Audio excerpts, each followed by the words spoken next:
capítulo 5 de 1 Coríntios, versículo 7.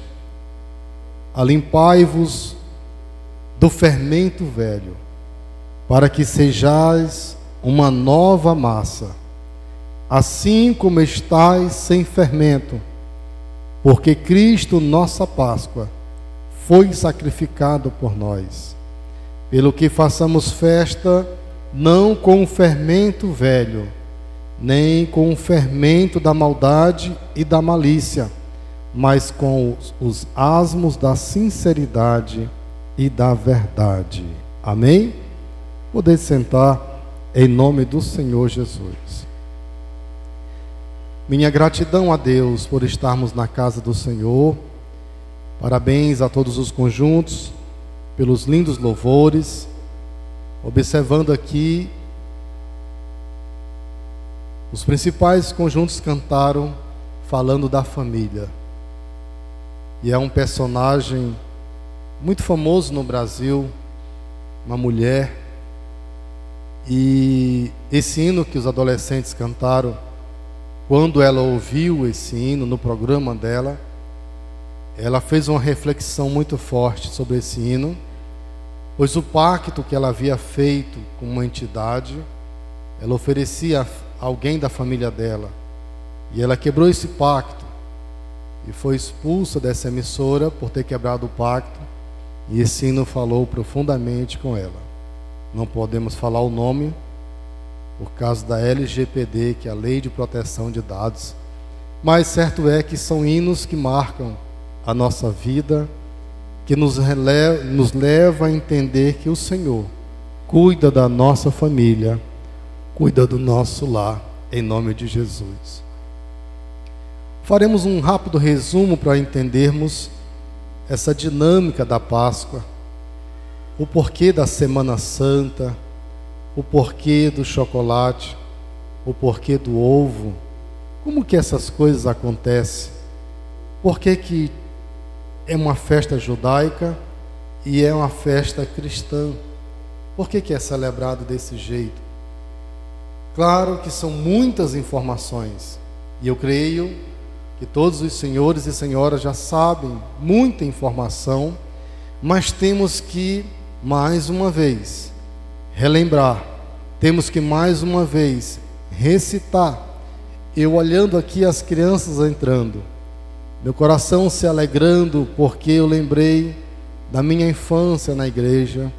Eu já fui menino Jesus, eu já fui rei Magos, eu já fui Judas Iscariotes, eu já fui para a cruz, eu já fui Noé, eu já fui o noivo das 10 virgens.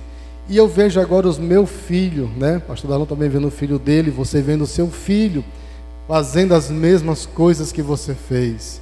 Isso é muito maravilhoso, transmitindo para as nossas gerações o verdadeiro sentido da Páscoa, os elementos da nossa fé.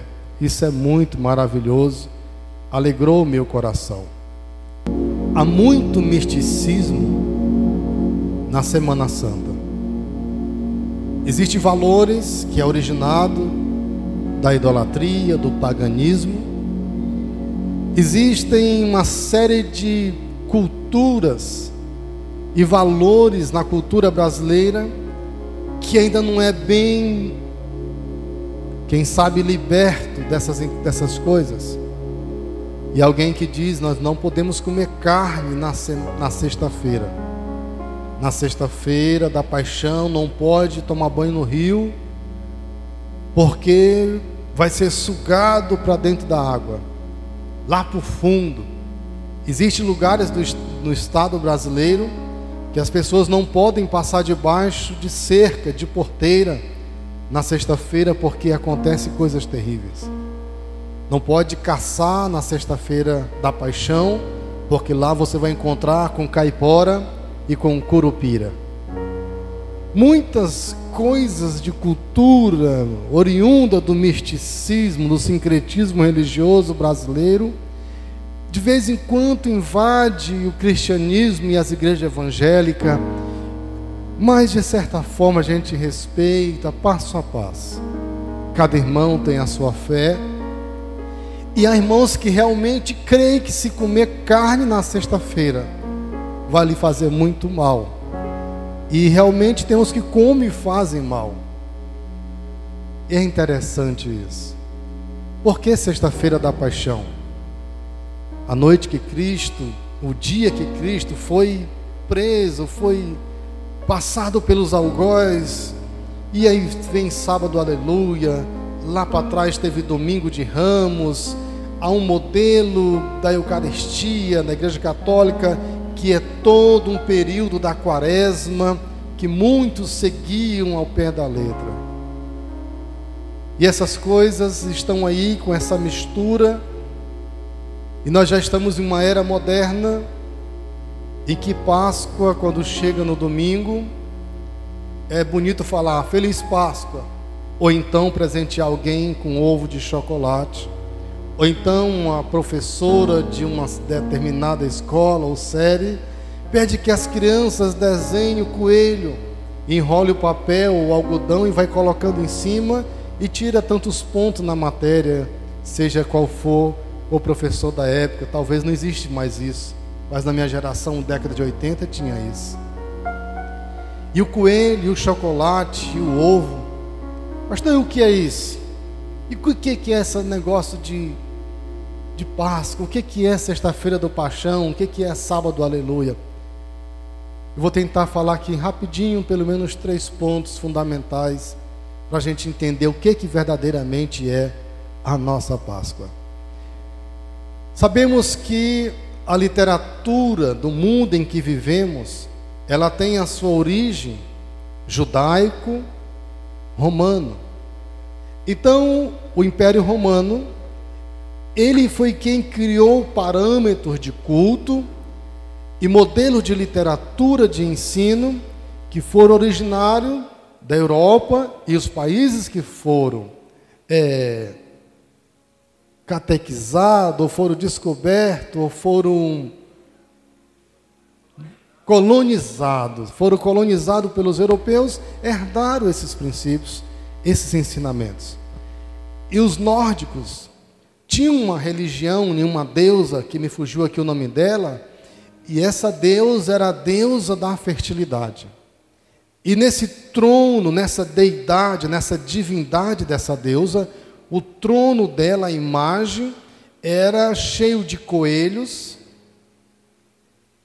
ovos de galinha, de pássaro, e ali tinha pássaros em cima daquele trono, uma mulher com seu formato tal como uma deusa grega da mitologia. E o coelho é o símbolo da fertilidade, por isso que há uma revista de cunho maligno que usa o coelho como símbolo dessa revista. E a fertilidade veio inserido no cristianismo, no sincretismo religioso, dizendo que é muita informação, vou fazer só um resumo. Aquilo viria como bênção para a natureza, a fertilidade para a família, a fertilidade da terra, a produção agrícola, a produção do lar, tudo o que você fizesse haveria um crescimento de fertilidade. E aí juntou-se esses elementos dessa deusa nórdica, que me fugiu o nome dela aqui, eu estudei isso hoje, mas acabou, o Covid roubou uma parte do meu HD. Não é nem uma grega, nem Afrodite, nem Diana. Bom, e aí vai. Então o que foi que fizeram? A Páscoa judaica é pão, ervas amargas, com molho de azeite, vinho e o cordeiro.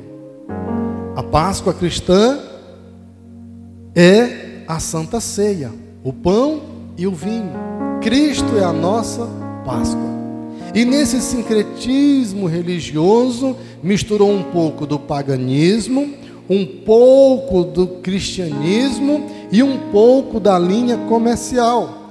Porque o ovo é o elemento da vida, o ovo é a cápsula da vida, o ovo é a semente que pode ser transportada. O ovo era o símbolo da fertilidade. E aí o que foi que alguém teve a ideia? Continua com o coelho para atrair criança. Continua com o ovo. e inseriram o chocolate, não sei em que época foi, para um valor comercial. E interessante que as datas festivas e comemorativas brasileiras só tem valor se tiver um panorama comercial, porque as emissoras, as mídias dão muita ênfase, porque é um período comercial. Dia dos Namorados é tão divulgado, por quê? Porque é quando a Natura, Boticário, as empresas vendem mais produtos para alguém se presentear. Já o dia do avô, o dia do homem, o dia do professor, o dia do pescador, o dia do enfermeiro, o dia do fulano e qualquer, não tem valor comercial. É o dia das crianças, muito presente. O dia das mães, muito presente. Se vende tudo. Natal é o período mais comercial para o mercado. Quando termina as eleições, já começa os pisca-pisca. E você passa na frente das lojas, já tem uma caixa amplificada tocando as músicas natalinas. Satanás, ele... Não vou dizer que essas coisas têm tudo origem maligna, mas ele usa a troca para confundir. Ele usa elementos para poder sufocar o verdadeiro sentido de cada data. No Natal ele está inserindo o Papai Noel. No Natal ele está inserindo a árvore.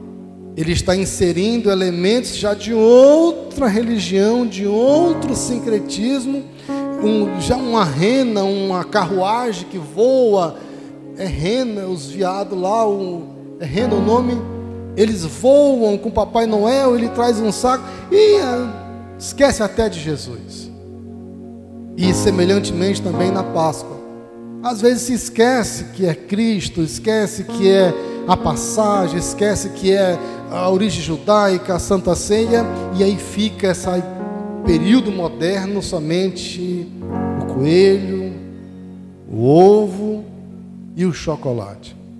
Eu disse hoje na escola dominical: pastor, e aí é pecado a gente comer chocolate na Páscoa? Pecado mesmo não é. Chocolate é tão bom. Um ovo de chocolate vem cheio de surpresa. Um da Cacau Show nem se fala. O que você não pode é trocar o lugar da Páscoa, o lugar de Deus, por um elemento físico e comercial igual ao ovo. Mas vamos para frente. O que é a Páscoa na sua origem judaica? Há um texto, entre tantos, das passagens, que ele está aqui no livro do Êxodo, no capítulo de número 12. E o Senhor estava completando um período de julgamento sobre o Egito, que eram as 10 pragas. E essas pragas, a última praga, passaria à meia-noite, na virada do tempo, o anjo tirando a vida do primogênito, ou o anjo da morte. E o Senhor disse em Êxodo, no capítulo 12, versículo 12: eu passarei pela terra do Egito esta noite, e ferirei todo o primogênito da terra do Egito, desde o homem até os animais. Sobre todos os deuses do Egito farei juízo, eu sou o Senhor. Aí qual foi a ordenança, a sequência do texto? Deus disse a Moisés: diga aos israelitas que pegue um cordeiro. Esse cordeiro tinha uma série de recomendações que a gente vai avançar aqui. E esse cordeiro deve ser sacrificado. E o sangue desse cordeiro será passado no umbral da porta, nos umbrais da porta, no caixilho ou no portal, como se entende. E esse sangue, ele tinha um simbolismo para o futuro e um significado para o presente. Quando à meia-noite o anjo passa e na casa que não tinha o sangue, ele entrava e matava o primogênito. E na casa que tinha o sangue no umbral da porta, ele passava.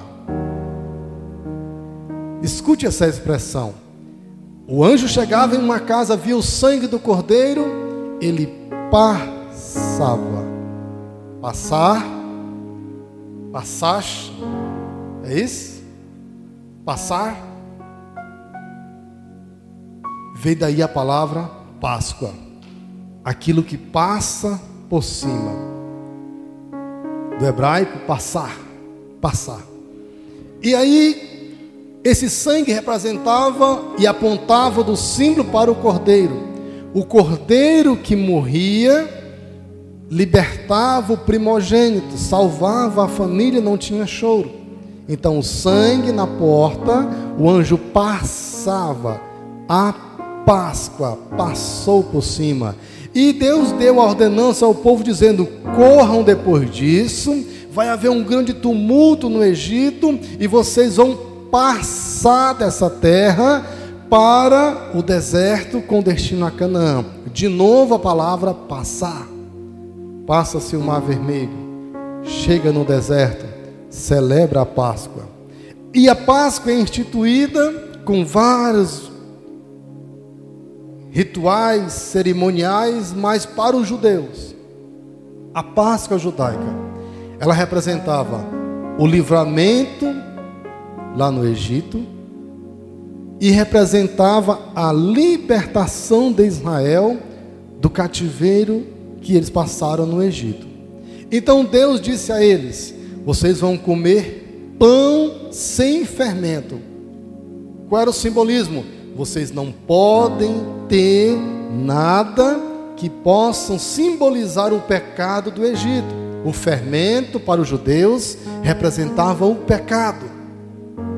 Pode comer fermento hoje, pode comer pão de todos os jeitos. Tem um pão de curralinho, tem um pão da Farias, tem um pão aí caseiro, tem um pão da Cauã.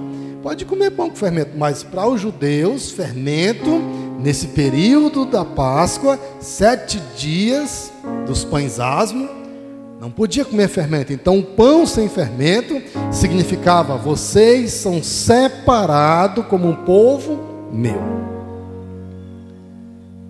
Teria que ter as ervas amargas. Essas ervas amargas era feito um molho, irmã Nara, de azeite com especiarias. A erva amarga representava o sacrifício, a peregrinação que eles passavam no deserto, o sofrimento. Ervas amargas arremetia para a memória deles o preço que eles estavam pagando para entrar na terra prometida. E o azeite, a nuvem, o azeite, o Consolador, o azeite, o Espírito Santo. O vinho, a representação do sangue nos umbrais das portas. Lá na frente, Cristo se revela com esse cerimonial da Páscoa judaica, dizendo: porque isso é o meu corpo que é partido por vós. Pão, este cálice é o cálice da nova aliança. Sangue, vinho, vamos para frente. Aí vem um cordeiro assado. E ali era a festa judaica, um cerimonial que tinha que ser feito de acordo com o mês de Nissan ao mês de Abib. Nissan para os caldeus e Abib para os babilônicos, mais ou menos assim. E ali era feito dependendo da lua, dependendo da festa que desse certinho. Então era celebrado a Páscoa. Anos e anos celebrado a Páscoa judaica. A maior Páscoa que foi celebrado na história da Bíblia, do Velho Testamento, foi em 2 Reis, no capítulo de número 23, quando Josias fez a maior Páscoa da história.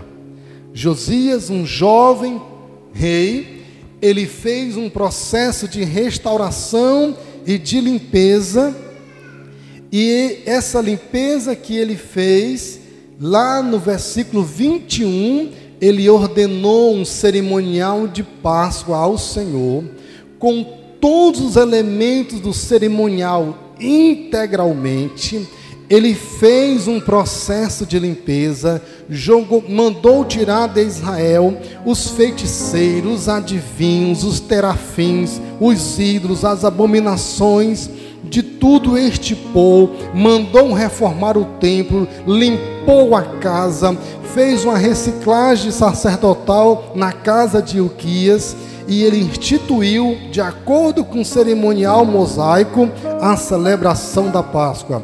E o texto encerra dizendo: nunca houve uma Páscoa tão grande como no reinado de Josias. Jesus nasce. Ele tinha que cumprir a lei. Anos e anos. Ele tinha que cumprir a lei. Lucas capítulo 22. Jesus está após alguns elementos do seu ministério.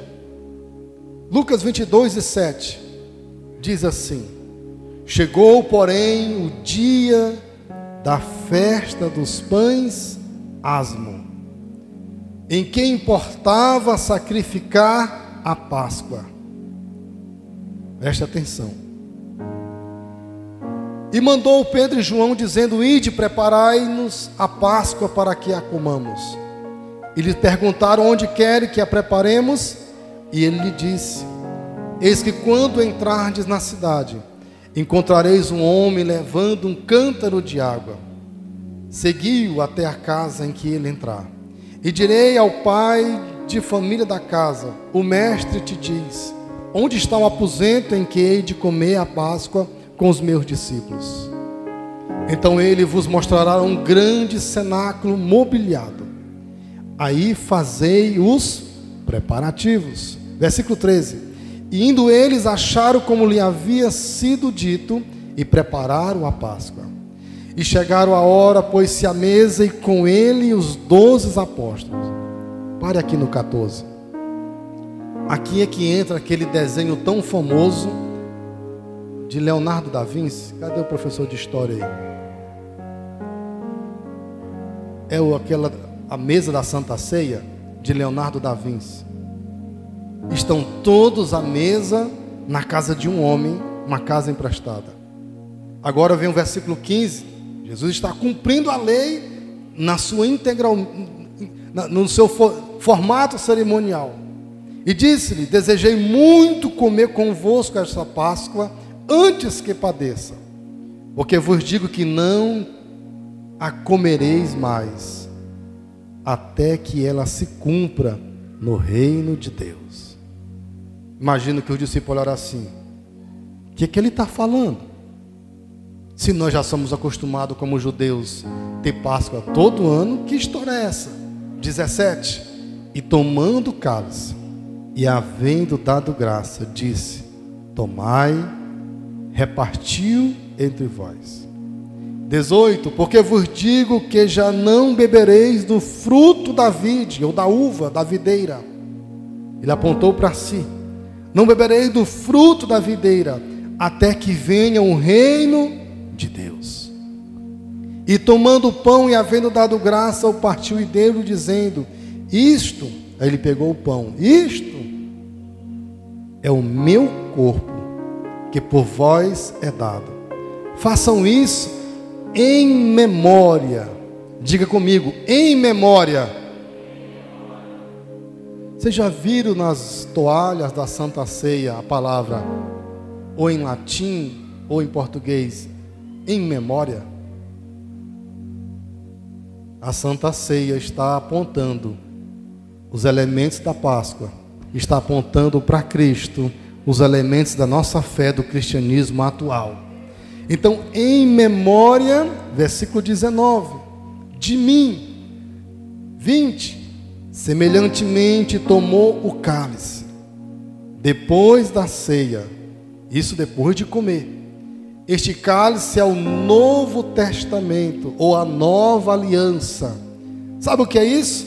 A nova Páscoa, o novo cerimonial. Ele está dizendo: a Páscoa judaica apontou para mim. ela foi o antitipo, ela foi o simbolismo até chegar em mim. Este cálice é o Novo Testamento no meu sangue, que é derramado por vós. Imagine que os discípulos ficaram olhando assim, que coisa que esse homem está falando. Mas eis que a mão do que me traiu está comigo à mesa, e vai, ele vai dizendo que o Filho do Homem seria, e enfim. Essas palavras de Jesus, talvez no dia que ele falou na mesa, ou sentado no cenáculo, talvez não tivesse um princípio doutrinário como tem hoje, e nem houvesse uma interpretação tão clara como nós temos hoje. E o apóstolo Paulo, ele já fala isso lá em 1 Coríntios capítulo 11, versículo 23. Aí Paulo já está dizendo, porque eu recebi, passado, porque eu recebi do Senhor o que também vos ensinei.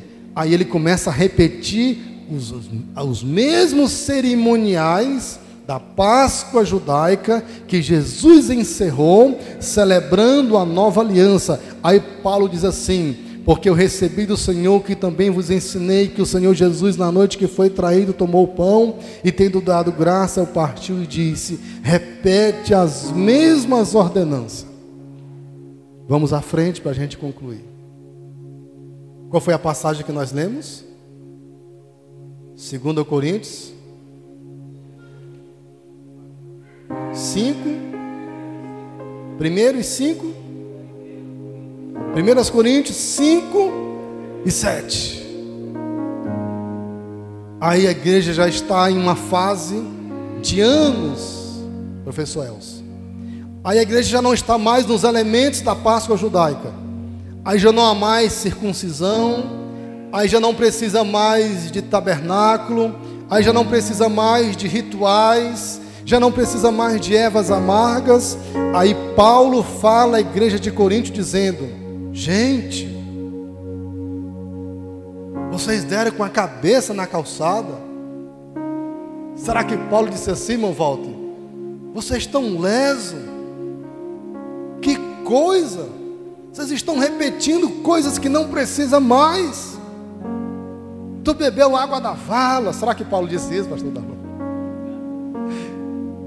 Aí Paulo disse assim, gente, alimpai-vos do fermento velho. Vocês querem fazer as coisas lá do passado, para que sejais uma nova massa. Aqui é uma metáfora, porque Paulo ensinava em uma profundidade muito grande da figura de linguagem da poesia judaica. E ele diz assim, limpai-vos do fermento velho, para que sejais uma nova massa, Cristo, assim como estáis sem fermento, salvo, porque Cristo, Salvador, Cristo, é nossa Páscoa, foi sacrificado por nós. 8, pelo que façamos festa, não com fermento velho. Sabe o que Paulo está dizendo? Páscoa judaica, Páscoa da lei, é fermento velho, é cerimonial para judeu. E ele está dizendo, nem com o fermento da maldade e da malícia, mas com os asmos da sinceridade e da verdade.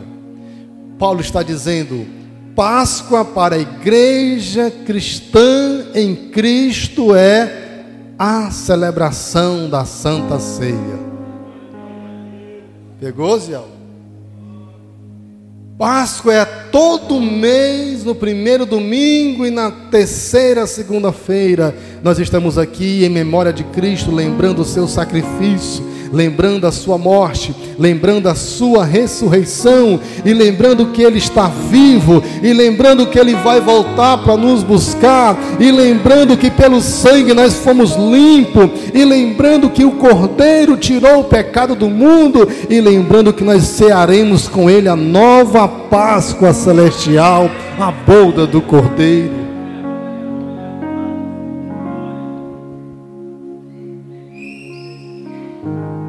Pastor, mas é pecado fazer a Páscoa? Não Nós estamos lembrando uma vez por ano o seu sacrifício. As grandes encenações que é feita no Brasil. Lá em Roraima tem uma encenação na cidade de Mucajaí. Tem na região de Goiás, Aparecida, tem região do Nordeste, a Nova Jerusalém. São encenações muito lindas, com qualidade teatral, que faz todo o trajeto da Via Dolorosa, os tribunais de Anás, Caifás, de Pilatos, de Herodes, o Sinédrio. Tudo isso aconteceu. Nós temos que lembrar e mostrar para nossos filhos que Páscoa não é coelho, que Páscoa não é somente uma festa para lembrar do sacrifício de Cristo. Páscoa é um cerimonial completo. Cristo se doou, Cristo sofreu, Cristo morreu, Cristo ressuscitou, Cristo está vivo, Cristo nos salva, Jesus nos perdoa. Ele é o Cordeiro de Deus, como disse João Batista: eis aí o Cordeiro de Deus que tira o pecado do mundo.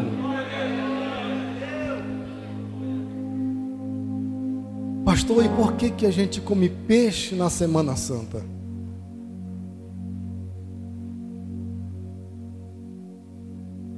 Por que, Joséias? Porque quando ele ressuscitou, ele foi para a praia. E quando chegou na praia, quando os discípulos chegaram, ele tinha assado peixe. E depois que a igreja primitiva foi perseguida pelo legalismo judaico, depois que a igreja primitiva foi perseguida pelo Império Romano, eles não tinham como se manifestar a sua fé. Não existia Bíblia impressa, não existia um sinal, um brasão no peito, não tinha nenhuma marca. Aí o que eles usaram, os primeiros cristãos? O sinal do peixe. Aí nas cavernas tinha um desenho de um peixe. Aí ele dizia: aí é uma igreja escondida. Na casa de alguém, lá no alpendre, tinha um sinal do peixe. As pessoas diziam: olha, vai ter culto hoje aí, porque os cristãos, Cristo, Ele é o peixe para os discípulos. E por isso que quando você entra em algumas cidades do Brasil, tem um formato de um peixe no meio, o nome de Jesus, porque peixe representa o evangelho, a pesca milagrosa, o peixe assado com mel na beira da praia. Pastor, mas a gente pode comer peixe? Pode, me convida. Então vocês estão percebendo que é uma mistura do judaísmo, o cristianismo, mas tudo está revelando Cristo. Tudo está mostrando Cristo. Cristo é a nossa Páscoa. Irmãos, nós temos que celebrar. Um dia eu vi alguém tão cético da nossa igreja dizer assim: esse negócio de igreja fazer Natal, esse negócio de igreja fazer Páscoa, isso não dá certo. Não está na Bíblia nenhuma ordenância para a igreja fazer Natal e nem Páscoa. Não tem nenhuma ordenância. Eu disse: é verdade, também não está proibindo. Não tem nada na Bíblia proibindo a gente comemorar o aniversário do nascimento de Jesus. Mas dia 25 de dezembro é o dia do solstício que Constantino falou, que é o Deus Sol. Irmão, para mim 25 de dezembro é Natal, Jesus nasceu e acabou. Pastor, mas não é no mês de Abib, de Nissan, de abril. Jesus morreu, ressuscitou e acabou. Nós estamos lembrando e fazendo festa. Assim como a gente faz o aniversário de casamento, assim como você faz o aniversário de nascimento, assim como você faz uma narrativa para os teus netos: meu filho, eu vou te contar como foi que eu vim lá do furo do Jair, como foi que Deus me tirou lá do final, da onde aí, me fala o nome aí, dos macacos. Como foi que Deus me tirou meus filhos lá do final do Mapuá, lá no final do Guajará. Lembra daquela história? No final do Guajará. Aí você senta na mesa e vai contando: eu era muito feio, era só orelha, era só canela, eu não tinha um casquinho, eu só comia jejum, ia sair, e a nossa casa era difícil, eu era todo remelento, cheio de ferida, e aí a gente veio para cá para Breves, e meu pai arrumou um emprego, e a gente foi trabalhando, a gente se encontrou com Jesus, e aí eu fui ser crente, eu casei com a tua mãe também era toda desbagaçada, Jesus foi abençoando, e essa história sua é bonito para a família ouvir? E a história de Jesus? E a história do nosso Jesus? E a história da nossa salvação? E a história do Cristo? E a história do Evangelho? E a nossa Páscoa? Conte para os seus filhos. Quem sabe um adolescente vai dizer: de novo, pai? De novo. Não canse, em memória de Cristo, em memória de Cristo, em memória de Cristo. Os meus filhos chegavam em casa e diziam: pai, que gosto tem uns vinhos da ceia, pai. Pai, eu tenho vontade de provar do vinho da ceia. Pai, o senhor guarda um pouquinho para mim. Isso não, te prepara que tu vai batizar. Crie nos seus filhos, nos seus netos, na sua geração, o desejo de fazer parte da ceia, o desejo de conhecer a verdadeira Páscoa, o desejo de dizer: não, Cristo é o centro da nossa vida. E enfim, amados, não deixe morrer o Evangelho tão sagrado nas nossas vidas, em nome de Jesus. Não vou voltar à Páscoa judaica, mas eu quero fazer uma oração, mesmo sentado. Pastor Ricardo, Páscoa é passar. O anjo da morte passou por cima. Os judeus passaram o Mar Vermelho, passaram o deserto. Nós estamos passando por este mundo, e muito em breve nós vamos passar daqui lá para cima. Sabe por quê? Porque a nossa casa ainda tem sangue que nos guarda do anjo do mal e da morte. E essa oração que nós vamos fazer agora é uma oração, não uma oração mística, mas uma oração de ministração de fé. A gente chama de ato profético nas igrejas mais modernas. É um ato profético. Senhor, guarda a minha casa, guarda a minha família, passe lá o teu sangue no meu casamento, nos meus filhos, blinda o meu comércio, blinda a minha profissão, blinda com teu sangue a minha saúde. Vá na minha casa, Senhor, e entre com a tua provisão. Curve a sua cabeça e ore comigo. Senhor Deus, bendito Pai, nós estamos no Egito, Senhor, e enquanto estivermos aqui, Faraó vai ter raiva de nós. O mundo nos odeia. Satanás quer destruir os nossos lares, a nossa família. Algumas coisas poderão estar acontecendo na nossa família, e nós precisamos, Senhor, da tua proteção, do teu sangue sobre o nosso lar. Repreende, Senhor, as possessões malignas que destroem, heranças malditas que vieram do passado, que queiram roubar os nossos filhos. Livra a nossa casa do homem sanguinário. Livra a nossa família, Senhor, do pecado, da prostituição. Livra os nossos filhos do homossexualismo e do lesbianismo. Livra, Senhor, a nossa casa, Senhor, das setas que voam de dia. Deus, dos vírus que tem assolado, das pandemias. Guarda o nosso lar da crise que está se desenhando sobre as nações do mundo. Guarda os nossos filhos, Senhor, aonde eles estiverem. Guarde a nossa aliança de casamento. Não deixe que o inimigo venha atingir uma seta para nos destruir.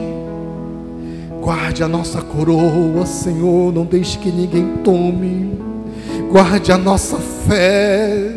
Guarde a nossa fé.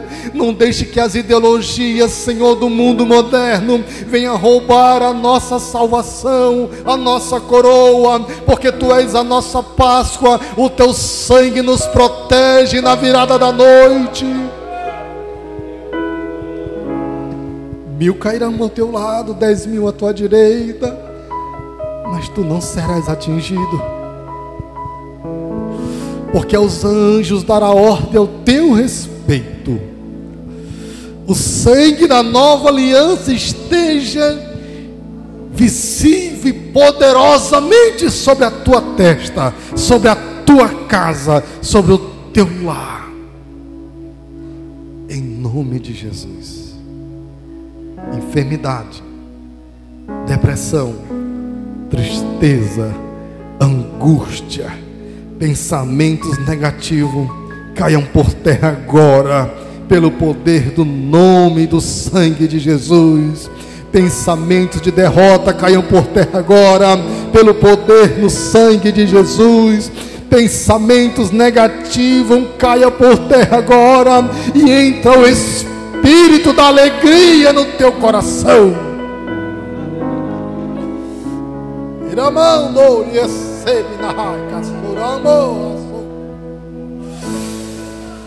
Que o anjo dos céus, o azeite do Espírito Santo, venha banhar a tua casa, venha soprar na tua casa, em nome de Jesus. Em nome de Jesus. Quem recebe diz amém.